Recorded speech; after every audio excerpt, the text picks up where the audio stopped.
Encore du nouveau stock autour de la dernière mise à jour que vous allez recevoir sous peu, si vous ne l'avez pas déjà eu, la version 2028, 2024.8.4. Ils ont rajouté des nouveaux trucs qu'on n'était pas au courant. J'ai fait une vidéo il y a quelques jours cette semaine par rapport à ça. Fait qu'on va regarder ça ensemble, un peu c'est quoi les nouveautés, parce qu'il y a des trucs que je n'avais pas vus, puis il y a d'autres, on appelle ça des... comment on appelle ça déjà? On appelle ça des modifications non documentées. Donc, des trucs que, une fois que vous faites la mise à jour de votre Tesla, quand vous regardez dans les notes de mise à jour, c'est pas mentionné ces affaires-là. Puis ça, ben, on va regarder ça. On va regarder ça genre là.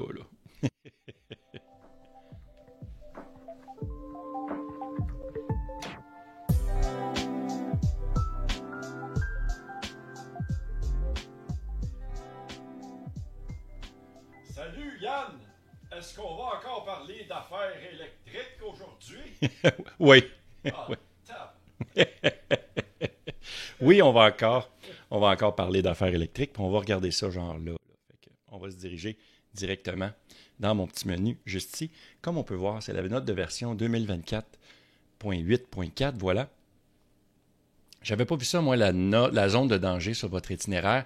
Évidemment, ça prend la connectivité premium. Ça, vous avez à payer à tous les mois ou encore bientôt, ça devrait être disponible quand vous allez pouvoir payer annuellement et sauver par mois. Parce que c'est quand même un petit truc que je suis en train de m'attacher à ça. Je l'ai eu gratuitement pour 1 an, puis je ne sais pas si je vais être capable de vivre sans. Êtes-vous capable de vivre sans votre connectivité premium, vous autres? Moi, je commence à être un peu accro à ça. Bref, la navigation inclut désormais des symboles le long de votre itinéraire pour indiquer les zones de danger. Pour voir ces informations d'itinéraire, vous devez avoir activé dans la navigation itinéraire en ligne.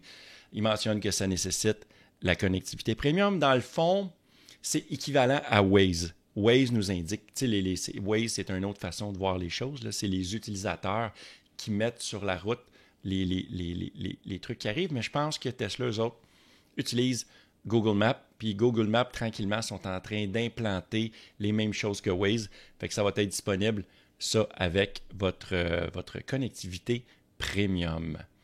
Autre chose qui est nouveau, c'est les clignotants. Les clignotants, ça l'a changé. Regarde, j'ai une image juste ici. Avant, c'était les clignotants dans le rond, c'était vert foncé, la flèche dans un rond vert plus pâle.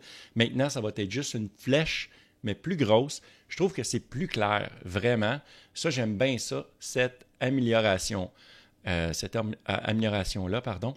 Donc, voilà, les 2 prochaines, c'est en passant, les clignotants, ça a été non documenté. Donc, vous l'auriez appris ici, sur l'autopilote ou sur la chaîne de Yann Florent. Bref, tout ça pour dire que, faire un petit parallèle, faire un petit détour. Ce que vous écoutez en ce moment, c'est également disponible sur mon podcast L'Autopilote, disponible partout. Si vous n'avez pas le goût de me voir, ma grosse face de cabochon, vous l'écoutez en version audio sur podcast dans votre auto, puis ça fait quand même le travail. Donc, également, il y a 2 autres trucs qui sont non documentés. C'est les nouveaux menus pour le Wi-Fi et pour le Bluetooth. Fait que ça a été modifié dernièrement. Est-ce que ça va changer votre vie? Non, mais je pense que c'est maintenant plus clair. C'est mieux, c'est mieux divisé. On comprend plus, dans le fond. Fait que, hey, c'était tout pour cette mise à jour-là. J'ai d'autres nouvelles juste l'autre bord.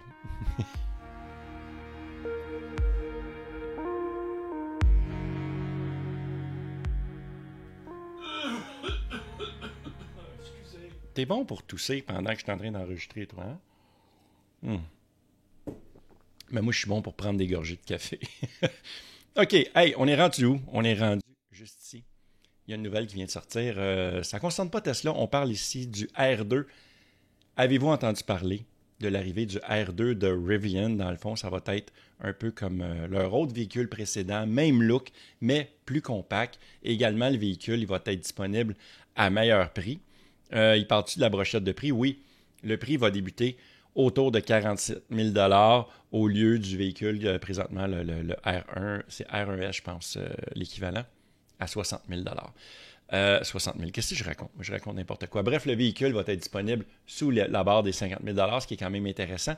Et ce qui parle ici, c'est que le véhicule, juste ici, va avoir une pompe à chaleur, comme toutes les Tesla Model 3 présentement, et comme toutes les Tesla Model 3, Model S, Model Y, whatever, ils en ont toutes. Là, j'ai mentionné Model 3, ils ont toutes les Tesla. Ils ont toutes des fucking thermopompes. Puis moi, ma thermopompe a pété 2 fois. Il a fallu que je la change 2 fois sous garantie. Mais il paraît que ça coûte cher si jamais la thermopompe brise hors garantie. J'ai Mike DePape justement sur le Discord pour plugger le Discord. Allez sur le Discord de l'autopilote. Le lien est dans la description. Eh bien, Mike, lui, ça a pété 100 km passé la garantie. Je pense que je n'ai pas eu de nouvelles depuis, mais il paraîtrait que Tesla va le faire passer quand même sa garantie parce qu'il a fait une inspection avant la fin de la garantie. Et 100 km plus tard, paf, thermopompe qui explose. Je souhaite que les thermopompes des Rivian vont être mieux construits. Puis Tesla, calique, améliorez vos thermopompes. Hey, j'ai une autre nouvelle ici qui parle d'un partenariat Nissan et Honda.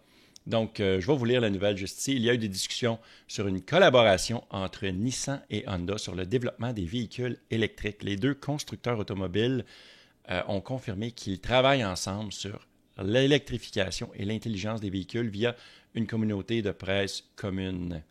Nissan et Honda espèrent réduire les coûts de développement des véhicules électriques. Il s'agit d'une réponse aux défis de Tesla et des autres fabricants chinois comme BYD, par exemple, qui sortent des véhicules électriques à prix quand même assez agressif, encore plus agressif que Tesla, parce que Tesla est comme fuck all agressif dans leur prix. Ça coûte encore très cher se payer une Tesla, qu'importe même le modèle 3 de base ou le modèle Y. BYD est en tête sur l'offensive chinoise avec de multiples remises cette année déjà, y compris les nouveaux modèles. BYD cependant occupe une position unique car elle fabrique à l'interne un bon nombre de composantes. Donc, c'est ça. Ils font un peu comme Tesla. Ils fabriquent sur comment on appelle ça, une structure, là, une par-dessus l'autre. Tout est dans la même place. Tout est fait à la même place. J'oublie le terme. C'est, dans le fond, tout est fait au même endroit, d'un seul coup pratiquement. La majorité des pièces est faite à l'interne, ce qui est beaucoup mieux que GM qui n'a pas de maudite pièce qui est faite à la même place. Puis là, il faut tout qu'ils ramènent ça, puis qu'ils essayent de faire un véhicule avec ça. Bref, beaucoup mieux. Donc, BYD utilise cette technique-là. Honda a vu la collaboration avec GM parce que oui, Honda a essayé de collaborer avec GM, mais ils ont échoué. Cependant, il a annoncé une nouvelle gamme de véhicules électriques au CES au début de cette année. Son Prologue EV 2024 offre jusqu'à 296 000 d'autonomie, donc c'est à peu près 475 km d'autonomie, pardon.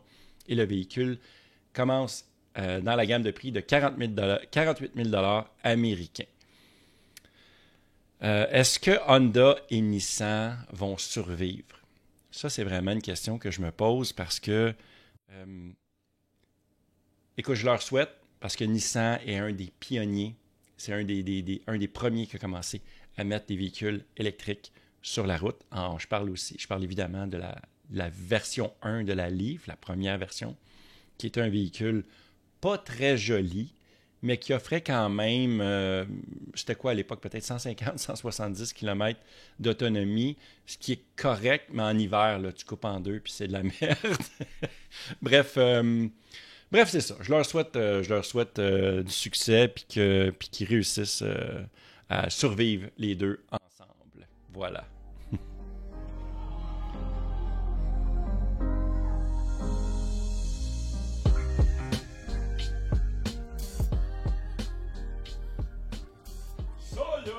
Ça me rappelle la fois que quand tu sais que... Hein? Quoi? De quoi tu parles? Hey, autre nouvelle. On s'en va où? On s'en va à boîte vocale. J'ai 2 messages, mais 3 messages. C'est quand même long. J'ai une histoire, puis une question. On va commencer par la question. Donc, on s'en va où? On s'en va ici, mon Yann?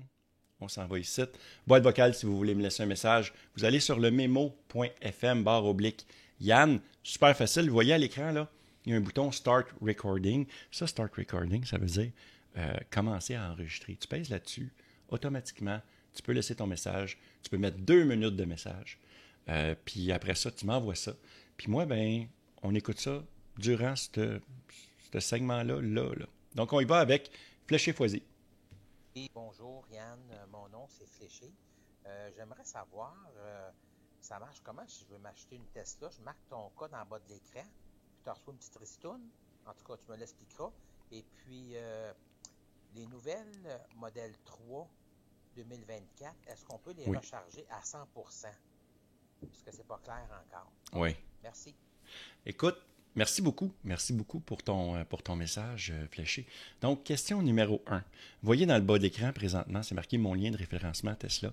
Avant, je n'étais pas clair. Là, je vais l'être un peu plus. J'ai mis la HTTP au complet.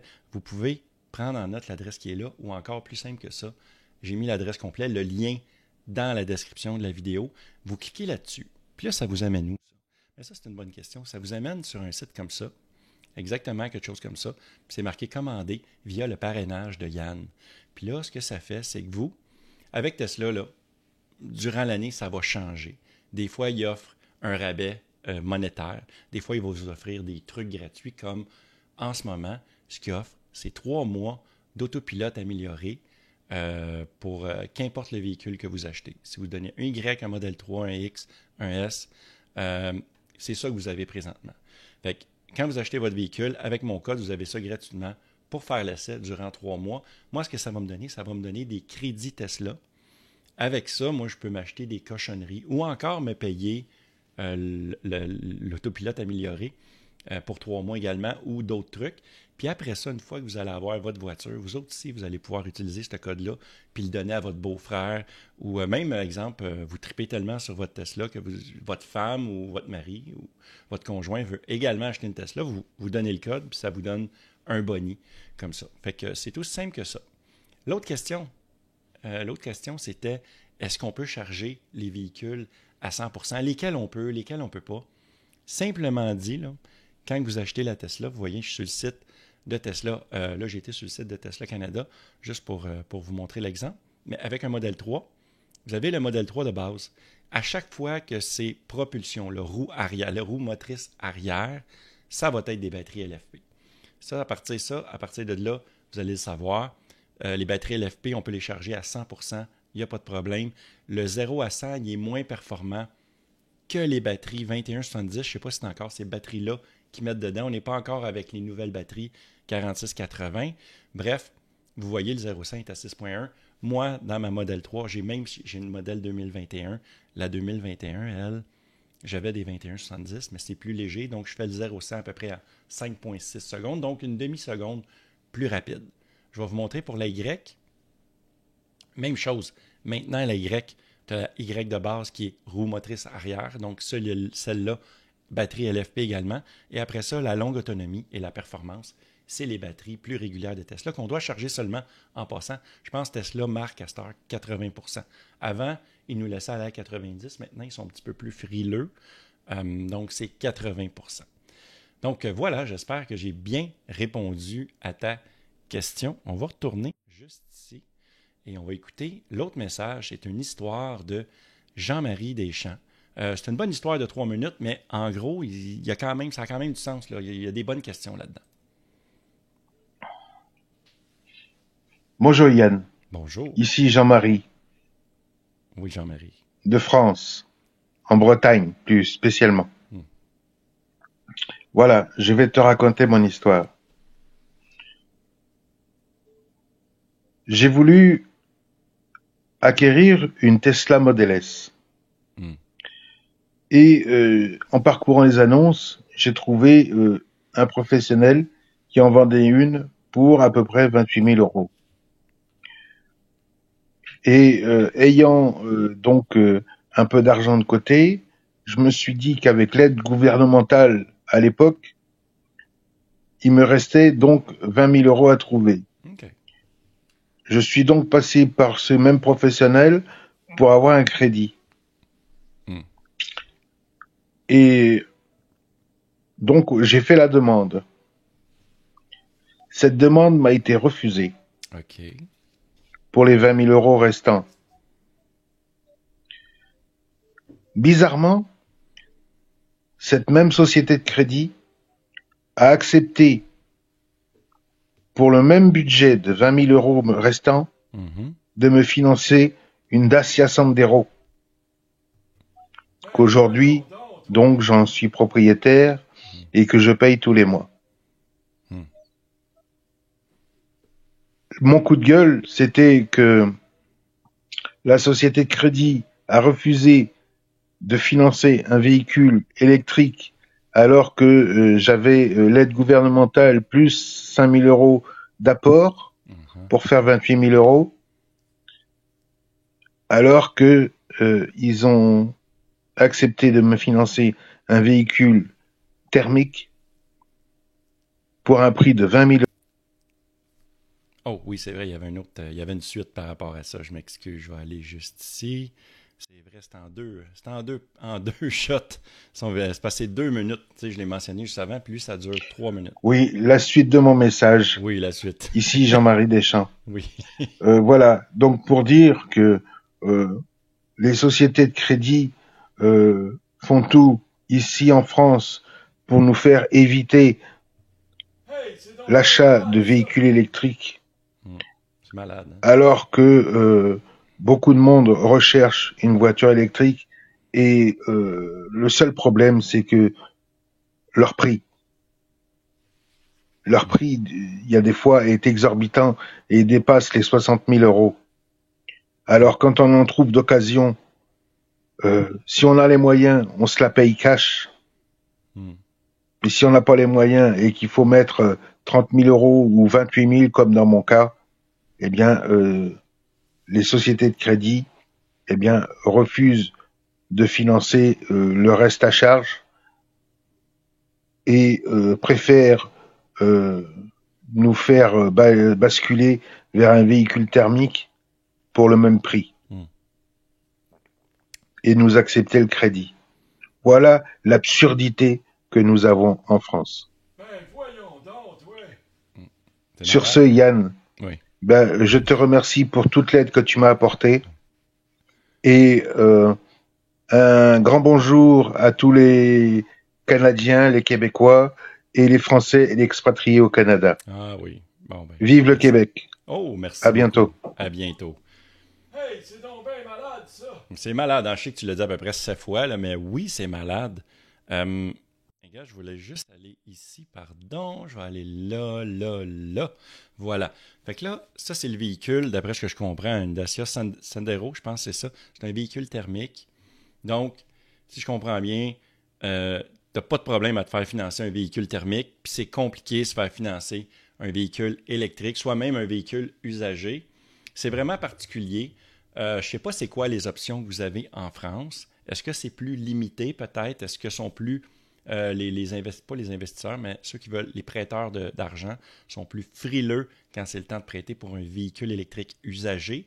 Peut-être. Est-ce qu'il y a d'autres solutions qui sont offertes à vous? Si jamais, je sais que j'ai beaucoup de gens sympathiques, mes Français préférés qui m'écoutent. Si vous avez une solution pour Jean-Marie, mettez-moi ça dans les commentaires juste en bas. Parce que du côté du Québec, il me semble que c'est pas compliqué. Je me suis déjà fait financer un véhicule électrique neuf, évidemment, ma Tesla Model 3, mais également, j'avais acheté une Chevrolet Volt usagée à l'époque, en 2015, c'était une 2013, puis ça n'avait pas été un problème. Mais je peux comprendre que certains prêteurs d'argent sont frileux parce que j'ai un exemple, je vais parler d'un de mes amis qui s'est payé une Tesla Model S il y a environ 2 ans et c'était une Model S genre P90D Ludicrous 2014. Tu sais, c'était, si tu avais un véhicule à acheter full equip, là, tu voulais le plus gros montant possible. En 2014, c'était genre 145 000 $ par exemple pour avoir la Model S que lui avait. Neuf, je parle, excuse-moi, là, parce que là, lui, il l'a acheté il y a 2 ans, il était usagé, il avait 100 000 km. Il l'a acheté il y a 2 ans pour, c'était environ peut-être 59 000 $ à l'époque. Puis, il est quand même arrivé quelques bourdes, quelques problèmes qu'il a eu avec sa Model S. Par exemple, sa batterie a pris l'eau, qui est un problème très connu sur les premières versions des Model S. ce que je... Tu sais, il m'a raconté l'aventure, puis ça lui a coûté 4-5 000 en bout de ligne. Il n'a pas eu sa voiture pendant 2 mois. Il cherchait le problème. Il a fait charrier sa voiture un peu partout au Québec parce que les garages de voitures électriques sont quand même assez rares. Je crois qu'elle a abouti chez Simon André, finalement, si je ne me trompe pas. Je les salue d'ailleurs. Il paraît que c'est un très bon garage.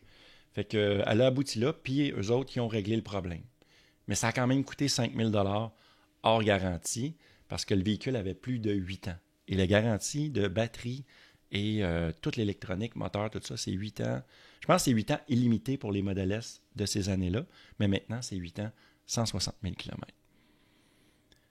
Fait que là, évidemment, en plus, les vieux véhicules, ça coûte cher à faire réparer si jamais, exemple, il y a un accident, c'est perte totale. C'est des coûts monstrueux. Les assureurs, ils ont peur. Ils ont peur aussi, le monde qui investisse. Ceux qui prêtent de l'argent, ils ont peur. Donc, en gros, tout le monde est un peu pissou là-dedans. Pissou, ça, c'est vraiment peureux en québécois. Si vraiment t'es un pissou, t'es un chicken, t'es un peureux.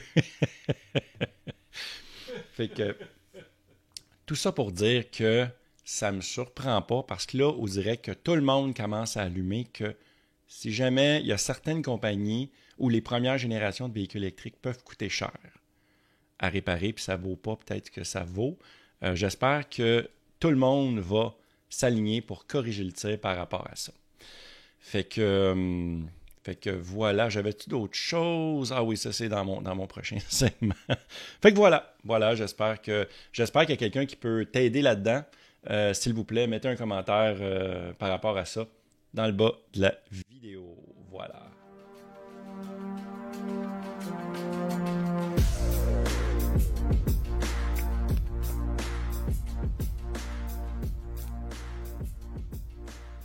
En tout cas, Yann, faut que j'y aille, moi, mais lâche pas avec tes affaires qui marchent pas au gaz, là. Ça va finir par être bon, là. Oui, ça va finir.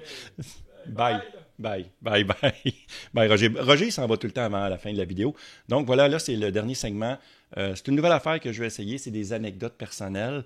C'est un petit truc pas très long, mais c'est vous parler de mes aventures et aventures, le bon, le pas bon.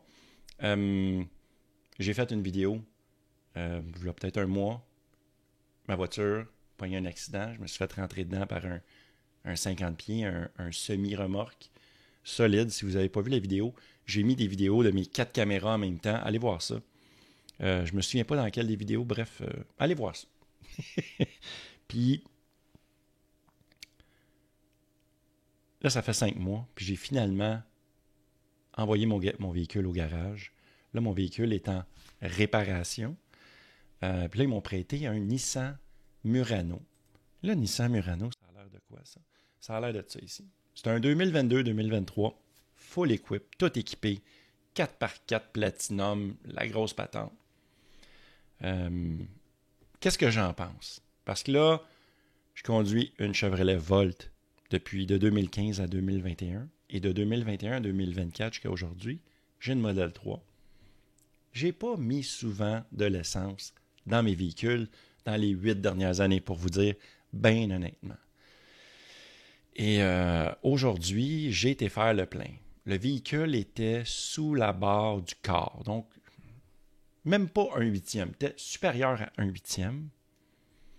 Puis j'ai décidé d'arrêter de faire le plein, puis de le remplir au régulier. Je ne voulais pas mettre du super parce que c'est un véhicule loué, puis on s'en fout un peu. Là, on ne commencera pas à le traiter comme une petite coquette, là, tu sais.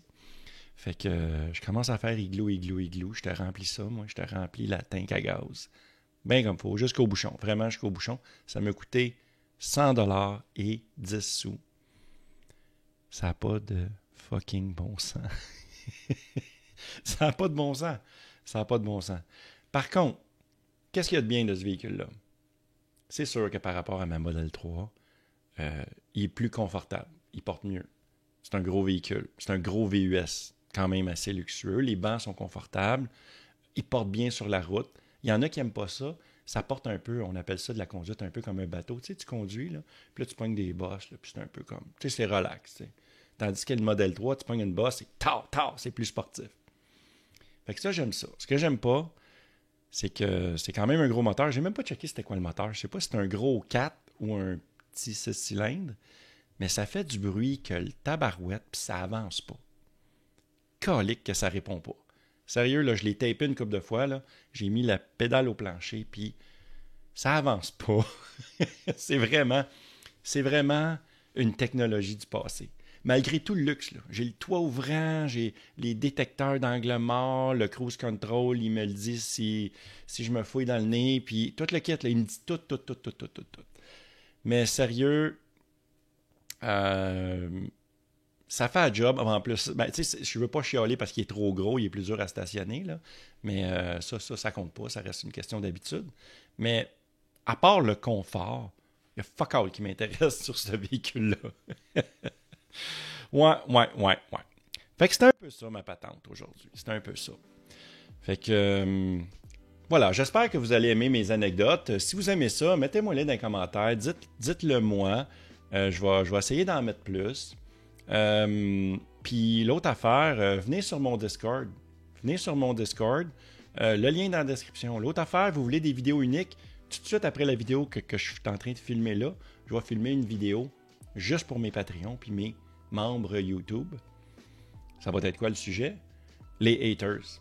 Parce que j'aime ça, moi, dans mes commentaires, là, j'ai souvent du monde qui chiale contre les voitures électriques. Là, je n'ai pogné un autre. Je vais m'amuser. Je n'ai fait une la semaine passée. Puis là, ben, j'en ai du nouveau. Fait que on va s'amuser. Je veux pas mettre des vidéos prioritaires à ce monde-là. Je veux pas nourrir la haine par rapport à ça, mais juste pour les membres Patreon puis les membres YouTube, on se gâte. Fait que voilà, c'est complet. Merci beaucoup d'avoir été là. La gang, on se voit dans une prochaine vidéo. Ciao.